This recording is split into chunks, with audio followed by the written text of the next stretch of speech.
My name is Sheldon Smith. It's 3 o'clock. This is seminar number 5.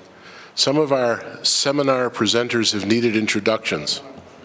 And at least one of our seminar presenters, who's standing over to the right from me, doesn't need any introduction. I won't give you Gene's history, although I know a fairly good amount of it.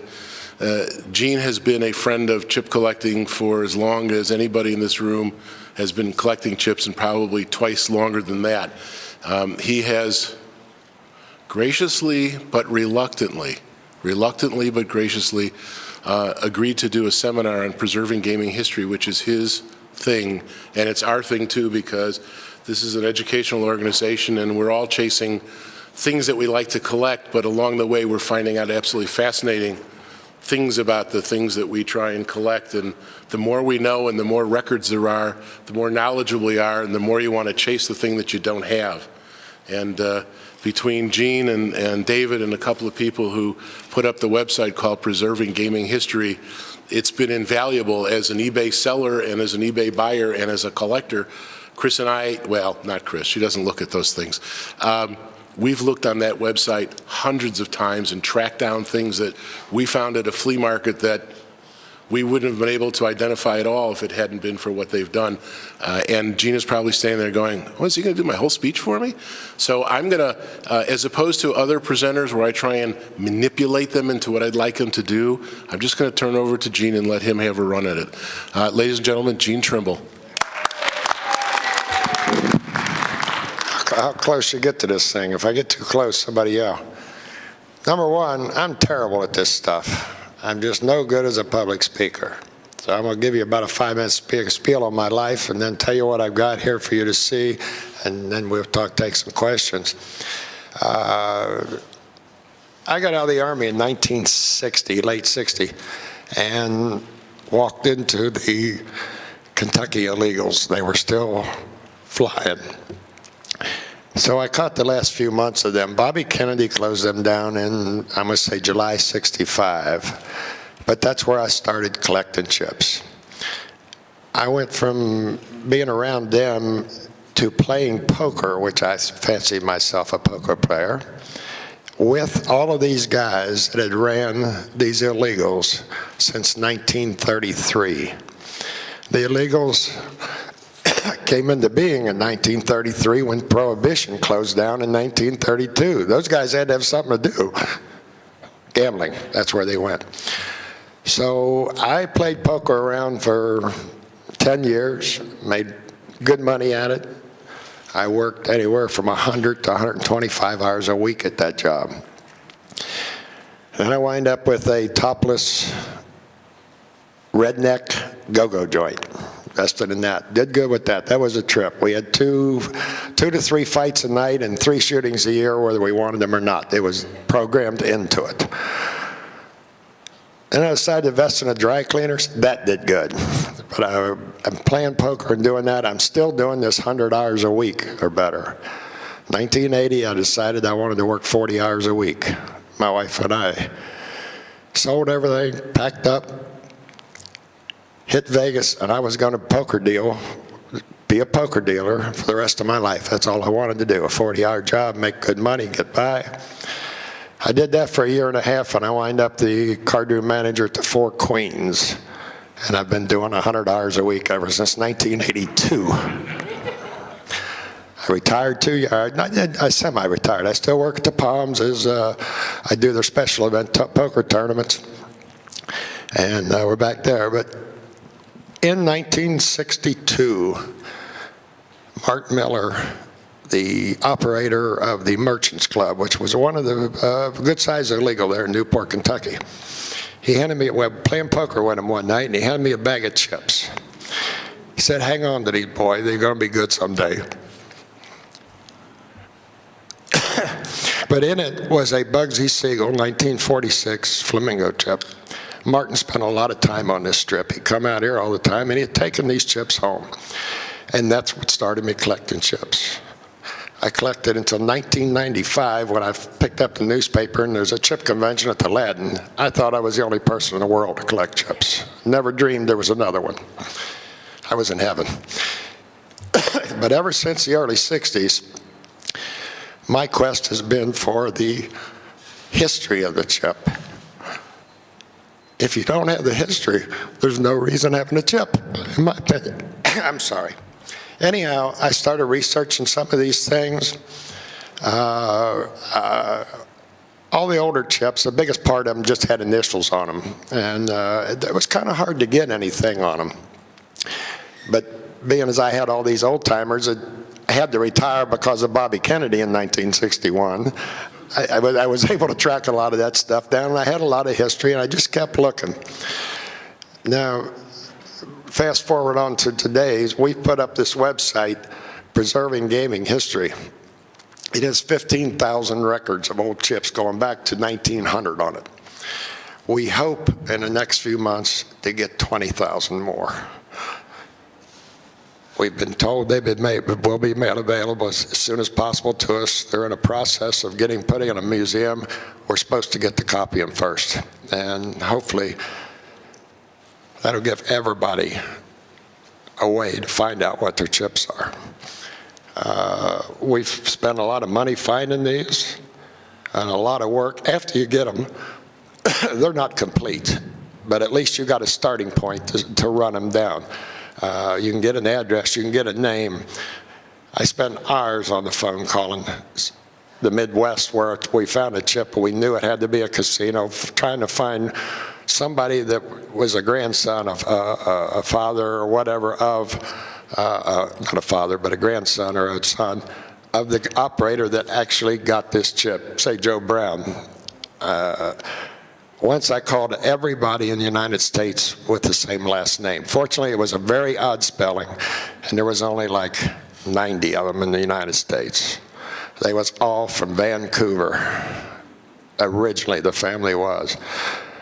I never found any, and 70% of them all was out of the same family with this last name, but never found this guy that got this chip in Reno, so I still don't know where it went. That's what that was all about. What I've got here, the first pile is, these aren't on the website. We're going to put them up. The first 5 years of the Nevada Gaming Control Board records of their minutes. They started in 1955. That was the first Gaming Control Board. And we found these at the Nevada Historical Society in Carson City. And we had tears in our eyes when we found them. We was researching a chip that we found was delivered to Reno, and in these we found where he got a gaming license, the name of the place, everything. And then we found ads in the newspaper when we went over and searched the archives over to Reno newspapers. So there's 5 years, and there's names in here. Frank Sinatra's in here for the Cal Neve. The other movie star that wound up with the casinos in London, George Raft, where he got disapproved. They didn't want him. They give Frank Sinatra a license, but they wouldn't give George Raft one. But that's all in there. They're really interesting to read who was at these meetings. Some of the biggest names in old Vegas is in these records. The next style is a copy of the hunt records. They are on the website. I don't know if any of you have been there to see it. It's fantastic. The next pile is the Jones records out of New Orleans. Those come to us courtesy of the Chipwreck people. They're the ones that found them, Alan Myers right here. And we got to copy them. The next one is the Jones master records, where there's not always a name on these records, but fortunately with the Jones, you got the masters, so you can cross-reference and find what you're looking for. The next ones are the Taylor records. Howard Hertz originally found them. We got a copy from somebody else on these, and they're there. The last one is a book that Mark Leiterman and I wrote. We found the HCE records in Florida, maybe 2000. I'm not sure what year it was now. We found them down there, and I flew down, and Mark and I went over and bought them and all the dice. So they're there. There's some illegals up here. I don't know how. Does any of you, all of you, collect illegals? See who does collect them. So we got a lot that don't. I'll give There's some chips laying up here. 90% of them, we have the IDs on them. You're welcome to take one. Come up and look at them. Everybody take one. I think there's enough for everybody to have one. That's all the traders I brought with me. Some of them are very interesting chips and belong to some big illegals. So if everybody welcome to take one, you're welcome to look through these records. I would ask that you keep the Nevada Gaming Commission records in order. Just look at them this way if you look at them, because I still got to get them on the website. We're going to get them up there, and I don't have to hunt through the dates again. I think the pages is numbered, but I'm not sure. So I'll open it up to questions. But like I said, if you don't know where your chip come from, there ain't no sense having it. I've done a lot of work with Nevada and wrote some articles about some of the casinos in Nevada. They're on another website. So I know about Nevada too, but I think we're here to talk about what you can do to preserve gaming history. This thing is, it's not hard to do. I didn't have the web when I started doing it. Everything's there. You can just about get everything you want. Yes.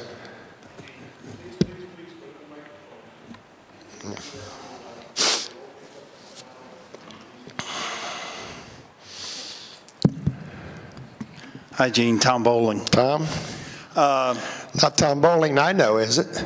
Yes, it is. Is that you, Tom? A lot of gray hair and a few pounds. We're glad to see you. Tom Bowling, if nobody to know it, is one of the biggest California general managers, bicycle, or not, It was Hollywood Park.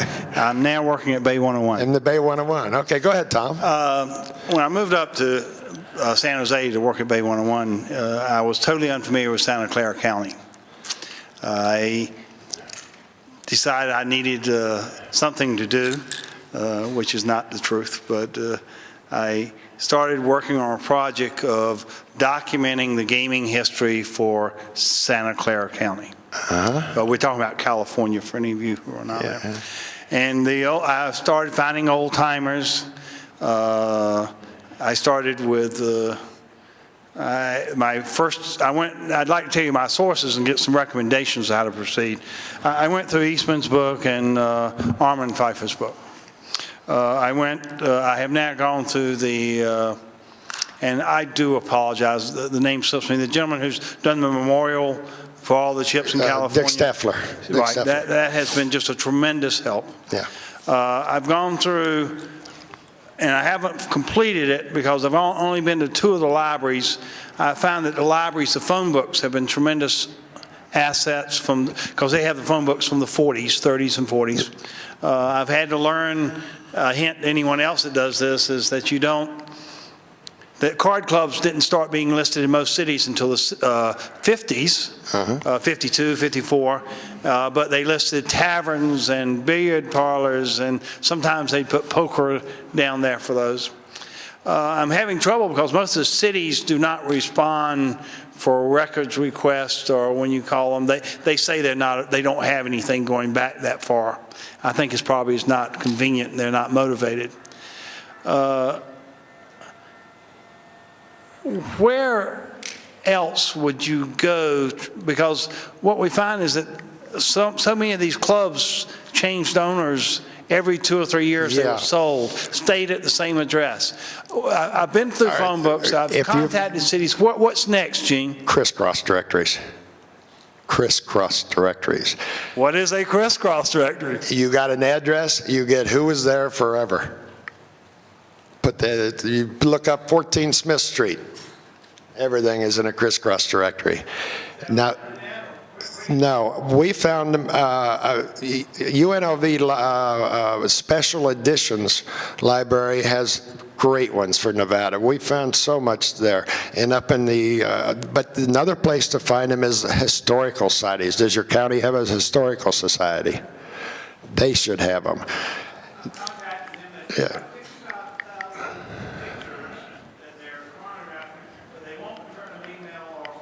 Yeah, I go there. I don't. That's what we did. we found a wealth of information in the crisscross directories. I actually flew to several cities, and when I was investigating or researching the Biloxi casinos, I had Rip Polis, who ran them all years. He was perfect, but he was old. He's like me. You can't remember all that stuff. He's older than me. And so we went and got crisscross directories down there. The library had some. The crisscross directories are put out every year. So if you look in the one for 1942, then you go get the next one, 43, and crisscross, it's address to name is what it is. And then the back of the book is name to address. So if you got a name and you know about what year, you can find a name and get the address. And it also says the name of the business in there. It's better than the county records. That's how we found the Reno card room stuff up in a brand new Nevada chip that nobody knew existed. That's how we found them in crisscross directories up there. Historical societies and libraries.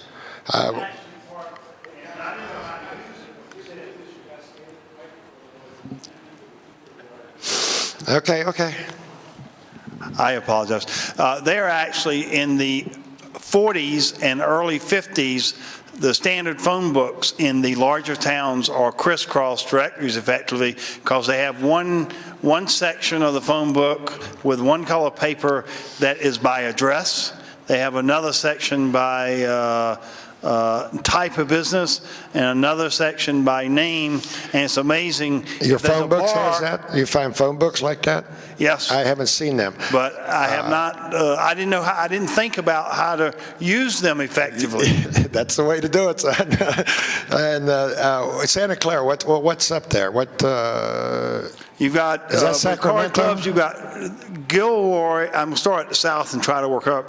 Gilroy, Morgan Hill, Mountain View, San Jose, Alvezio, Santa Clara County, of course, Palo Alto, and East Palo Alto, and all those had card There's one clubs. county up there, and I can't remember the name of it. It had a lot of illegals. I mean, actual illegals, dice, craps, and everything in them. Matter of fact, the guy that owned the hacienda owned one of them. And we found that out by researching this hacienda and crisscrossing his name up other places. Yes, Paul? One of the names for those crisscross, the publisher is Caron, C-A-R-O-N. Caron's Directory is what you're referring to as Yes. crisscross. Well, I've seen that name in a number of cities. I don't think they're the only ones that made them, but they was a big one. I know it's one for the Midwest. I don't know about California. UNLV's got crisscross directories and phone books going back to at least 1905 and 6. And boy, what a wealth of information you come up with in them things.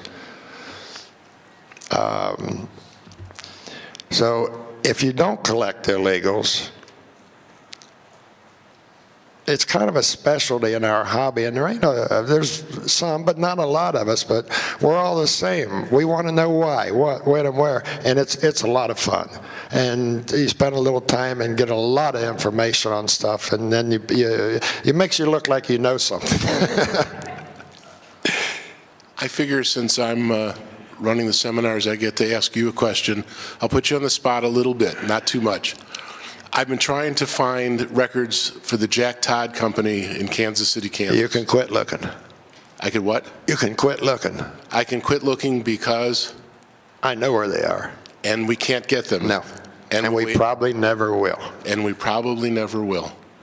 Okay, then the second part of this is in my research for the San Francisco Card Company, I've been made aware that the records are in the possession of someone who denies actually having them, and supposedly when that person goes out of the business that person is in, the records will become available. So my bottom line question, because I don't want to polemic, is why can't we get some of these records if we know where they all are? All right. Some of the, let me give you a good example. George and Company, the flour mold. We can't get those records. He hasn't made chips in years. But he has a loyalty to the people that he made them for. And there's names in there that are big in mobs, to be honest with you. And he don't want to release them because he had a pact when he made these chips. I'll make them for you, and nobody can see who bought them. And that's the way most of the old manufacturer, and that's the way GPI is today. And Paul said, you can't go over there and ask, where'd this chip use? Once in a while we can get somebody to hunt behind scenes, but they don't put that information out, and they never have. Taylor never did, Hunt never did. But now when the company closes down, somebody thinks, in a lot of cases, these records get thrown away. B.C. Wills, what a wealth of information we lost. I think Howard found the people that had them, and they had went to the dump a few months before he got there. They just pitch them. And others keep them, and then they think, well, if I can get a few bucks for them, and then they find out about the hobby and think they're worth $100,000 instead of a few thousand. It's a fight to get them. I don't know about your San Francisco, but I've never looked for them. So I don't have a clue where they do exist. I don't. But sooner or later, if you've been in contact with her, she'll think, well, I might as well turn these into a few bucks. And then it's the matter whether she's the couple $1,000 lady or the $100,000 lady, and how many you want, whatnot like that. I thought we got the H.C. Edwards records really at a good price. I'm not even sure Mark ain't here. I don't even remember what we paid, but it's practically nothing to me. And we got all the dice with it. Well, we sold a lot of the dice. We got some dice and some hot stamp chip dice. We sold them around here and recouped our money on them. So we're not in nothing. Now, I've published this book on the web, so I ain't trying to sell books. You can go get it free. It's up on the site, Preserving Gaming History, which David Sprague has done all the work on. I guess a lot of research from me, but there's a lot of research from the other big illegal collectors in his hobby. One sitting right here, Alan Myers, Ed Hertel. A lot of information come from Ed. He's sitting there. Paul Bender, Jesus, we wouldn't have Indiana if it wasn't for him. We wouldn't know where none of those ships, or practically none was used. So use that website if you're looking. Like I say, any of you who don't collect the illegals, you can start right now. I think most of these records, for about 60% of them's on the website, and if not, email me and I'll send it to you. Where'd Tommy go? Jesus, me and him has been in the poker business, and he's been in here longer than me. He was poker manager at Palace Station when I got here in 1980. Next. Get over there before Sheldon yells at you. I don't want to listen to him no more.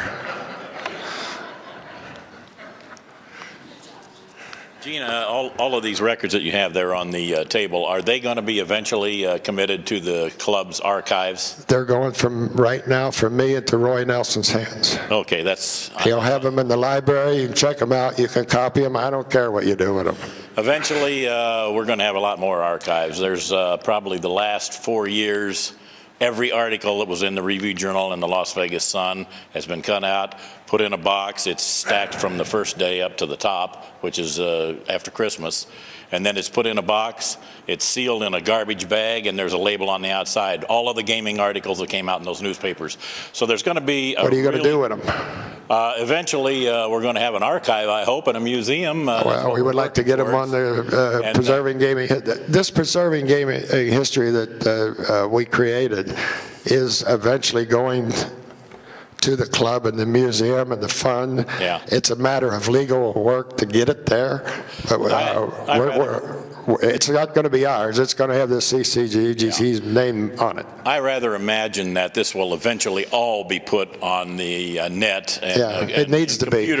Computer language and so forth. But right now, we're just happy to get it. Yeah. And I got probably 15 phone books that go clear back to 1951 in Las Vegas. Some of them I keep at my house, but because I look up stuff. Yeah. But they're eventually all going to end up in the archives.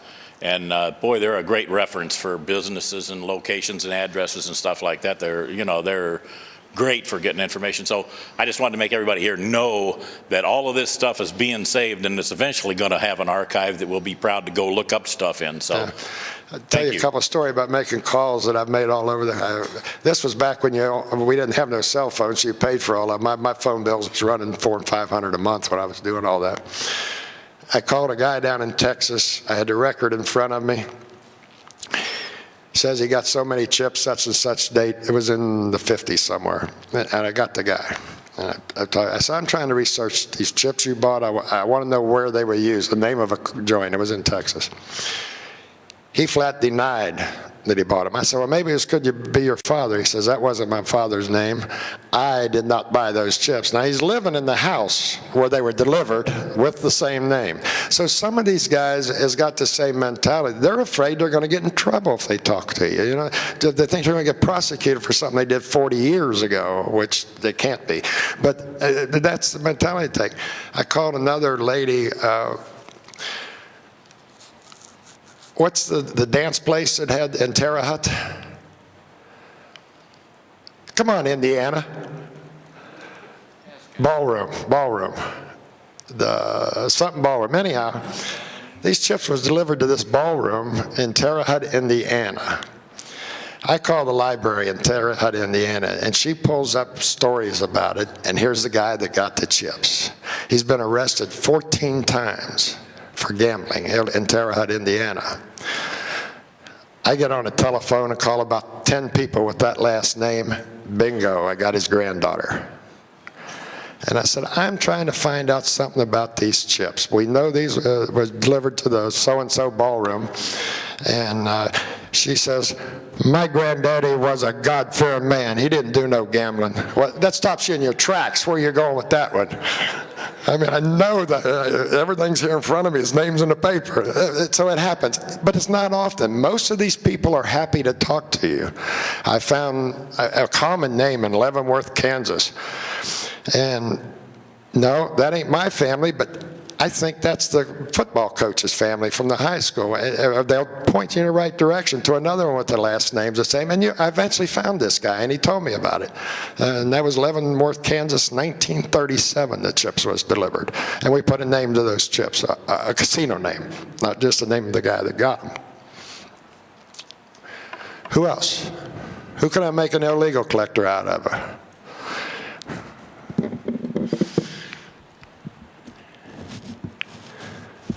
Okay, I can tell a few stories, I guess. I don't know. Oh, I don't know. Somebody's got to call them up out of my head. I won't tell them real good off the top of my head.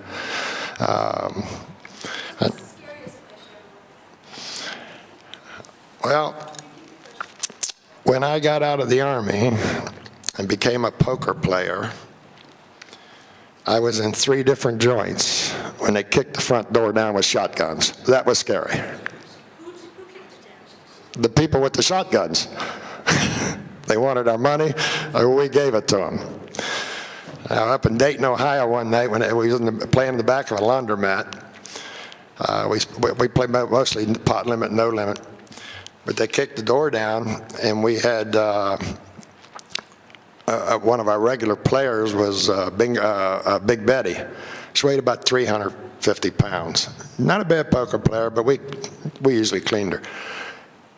They come in and wanted all of our money, and she reached in her bra to get her money, and they shot her.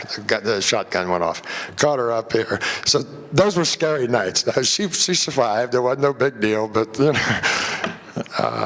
Yeah, those were some scary times.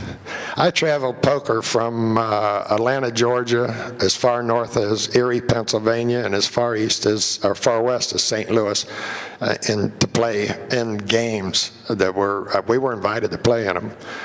And so I did a lot of poker playing. Go, Paul. Tell Big Betty and bingo.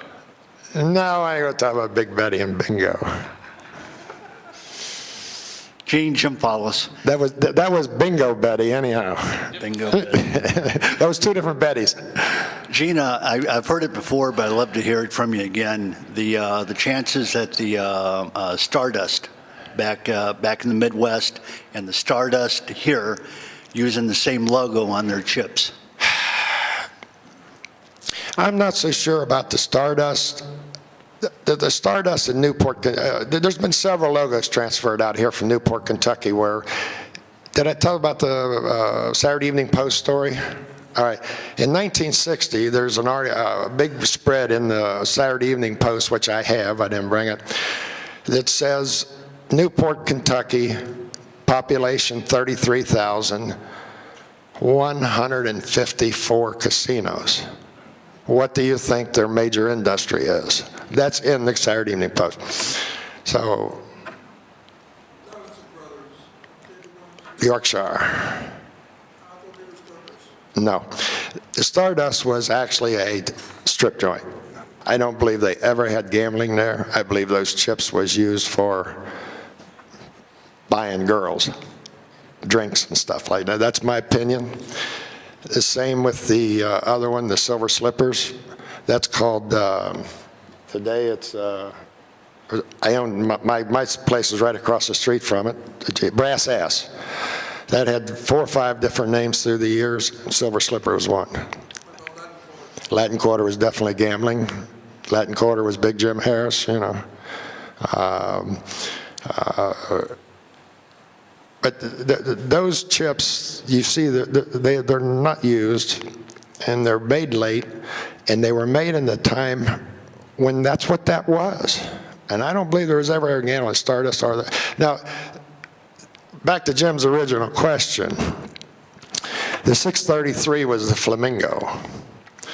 When Bugsy Siegel built the Flamingo, the 633 became into being. It was a Flamingo. It was changed to 633. And the Flamingo name disappeared from the 633. And it was a nice place. They had craps, blackjack, and a lot of business. What's the other one that moved out there, Alan? There's a couple of names that moved out there besides the Flamingo. We believe the Stardust name was taken off this strip joint when this Stardust was there, but that one didn't have gambling is what I was trying to go with it.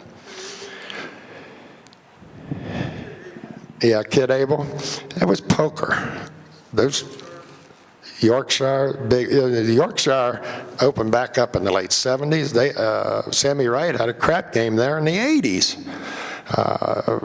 This was all after the Bobby Kennedy area when he closed it. Glenn Schmidt's name is, he was one of the first to open up gambling in Newport, Kentucky after the Prohibition era, and the Levison brothers come in for the Yorkshire. Cleveland Syndicate come down, took the Merchants Club, and then the Cleveland took Beverly Hills away from Glenn Schmidt. They burned it down. Red Masterson stops and gets a can of gas. And what are you going to do with the gas, Red? He said, read the paper in the morning. That night, Beverly Hills burned to the ground. He owned the Merchants Club for the Cleveland Syndicate, and they wanted Beverly Hills. It was just that simple. They got it. Glenn Schmidt gave up. Screw Andrews was he was a pip. Screw Andrews was going on a little federally funded vacation to Terre Haute in 1963, and he's looking around for somebody he had this big sportsman's club. It was a beautiful place, and it had sliding panels that covered down, and the cops would call before they come, and he dropped the panels over the slot machines. The craps tables would turn over and whatnot. But when he's going to the federal penitentiary, he's looking for somebody to make some money with this room, and I played poker with these guys. They asked me if I wanted to go down and operate a bingo there. Bingo was legal as long as it was for charity, and Kentucky still is, I guess. I don't know. So I ran a bingo for him in the Sportsman's Club for a while. But that was also a beautiful building, beautiful crystal chandeliers. He spent a lot of money on that. Screw come through he was a numbers king. When we went in the Sportsman's Club, we found a room, a hidden room. It was hidden. Had 400 telephones in it. I wonder what he was doing with them telephones in there. He was running the numbers business, and the layoff bookie is what he was doing. But he went away. He actually shot a reporter in the butt in front of Glenn Schmidt's joint one night. The only one I know is shot a reporter. Does anybody want to hear why they got closed in Kentucky? The Kentucky illegals went through the Kefauver Commission in '51 when he was trying to close all the illegals, and did a good job of it. Somehow or other, they made a deal. We'll give you the Lookout House, which was one of the biggest and beautiful places around. We'll give you the Lookout. We'll close the Lookout House. You leave us alone. And so the Kentucky illegals operated until 1961. There was always a movement in Newport from the, I forget what they call it, the Anti-Gambling League, always trying to get them closed. And in 1961, George Ratterman, an ex-football quarterback for the Cleveland Browns, decided to run for sheriff on his campaign was, "I'll close the illegals." A young guy, about 24 years old, was running the Tropicana, which was the Glen Rendezvous for years. Come in and took it over and changed the name to the Tropicana. And it was a strip joint, and it had gambling. He invited George Ratterman over to talk, see if he could change his mind about closing the illegals. Well, it didn't work too good, so he drugged George. He put him in bed with one of the strippers named April Flowers. That was it, wasn't it? Yeah, April Flowers. Yeah, Juanita Hodgson, yeah. But April Flowers was her stage name. He put her in bed, took a bunch of pictures of George, called George Ratterman the next day and said, either you bend to our way or the pictures goes to the mail today to your wife. George Ratterman went across the street to Cincinnati to Bobby Kennedy's crime commission, and that was the end of Kentucky gambling. He closed it. You can't be bribing public officials and let them tell about it. They were bribed for years, but George Ratterman didn't go for the story, and he was, a Cleveland ex-quarterback. So there's a lot of history there you can pick up. Most of this stuff you can find in stories that some of us has written in the books, and Paul just did a big story about the Indiana Jeffersonville illegals is the same story after story. There was shootings. There was everything in these things. One wanted this, one wanted that, one of them wanted that place. And it's a rich history. It's preserving gaming history. Gene, I have two questions. Number one, did any of your records go back to the old riverboats? No. Okay. We don't know. There's so many of these old records that, how far back were the riverboats? I think 2 centuries ago. No, they The 18th operated in the century. early 1900s, didn't they, Alan? 1850s? No, we have no records going back that far. Okay. And then secondly, Most of them used ivory chips anyhow. did they? They would use ivory chips. Oh, that's good to know for the ivory He can give you a seminar on ivories next time. Okay. My last question is, every time we go to Boulder City, we see the little motels right on the main highway that are named after the Las Vegas casinos. And Shelley, what is it, the Flamingo, the Dunes? Flamingo, Desert Inn, and El Rancho. Which came first, the Boulder City motels or the Las Vegas casinos? I'm satisfied with Las Vegas casinos. I don't have the answer to that question, but that's an educated guess. But I don't know how they could, I don't know when they opened. I don't know. I'm sorry. That's okay. I just had to ask. I don't do a lot of history on restaurants. Looks like, well, motels. Looks like Bob knows. Them neither, really. Yeah, Gene, I'll follow that up. Down in Tucson, they do the same thing, or they had Sahara, just a whole Oh, I've seen them. I've seen them hotels. at other states. Yeah, it's like they're trying to emulate Las Vegas with their motor lodges and hotels. A lot of them are closed now, but they leave the signs up, which is kind of interesting. There's a rich history out there at Railroad Pass, if any of you are interested. There's stories on it in places. I did a lot of research. I wrote an article on the Railroad Pass one time. It's got as much history as any place. Go ahead, Robert. Question back on manufacturers' records. T.R. King has recently closed, and I know we've had access to their records on an individual basis, but do we have any ability to get the entire records and make them public? Well, I tell you, I think I was the first one to talk to Dennis and Glenn down there, and I made them an offer. They have been way over-offered. And from what I hear today, we're going to get them. It's just a matter of a few bucks difference in it. I fell out long ago. They're way over what I would go for them. There's about, I think Dennis told me there was 3,500 chip records.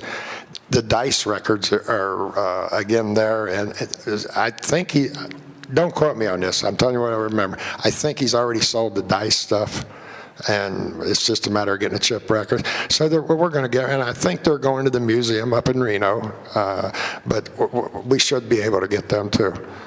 And once I get to the museum, I guess they'd be available. I'm not sure. We'll have to talk. I don't know what that deal is up there.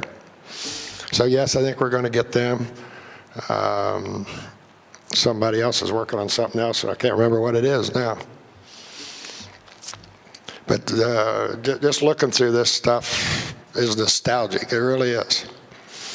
And the history that goes with it.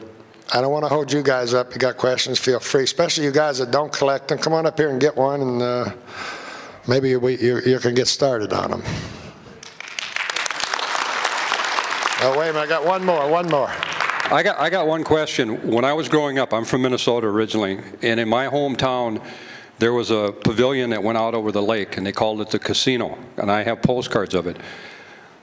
In the 50s, when I was small, I was what you call a juvenile delinquent. Okay, we used to crawl in the skyline at night at this place, and there was complete table setups there. Okay, and one winter time, surprisingly, in the late 50s, a guy was working on his motorboat, and the building burnt down. And my hometown was fairly morally religious or whatever, and I tried for a number of years to find out anything about this place. And other than the postcards that I have, I don't even know if they use chips there or if they just use cash. Well, the chances are they use chips. Now, we've got some Minnesota chips. You do? Yeah. The Casino, is that what it was called? Yeah, it was called the Or casino. was it something else casino? No, it was the postcard that says the casino. Really? See, casino is used commonly for restaurants and other vacation spots. There never was a casino there. It was a dance hall pavilion is basically what it was. Did you actually see blackjack setups and stuff? I saw the table layouts. Okay. But I never saw any chips or anything like that. No, but there was, well, that's the one I don't know. We got those. So take it if you want it, Alan. Please take one and leave one for everybody else. So if I can look and see if we've got anything from under the name casino, but like I say, lots of times it's under, if you know anybody in the owner's names, that makes it easier. As far as I know, this place burned down in the middle or late 50s is when it burned down. Okay. It was there from early 1900s. Those chips, if they had chips, they probably had to come through Taylor because that's Chicago, and he furnished most of that stuff. We've got a lot of casinos from Minnesota and Michigan in that area. We got known chips from. Okay. But Ed, you ever heard of that one? So I'm sorry, I can't. Okay. I was just curious. Okay. Huh?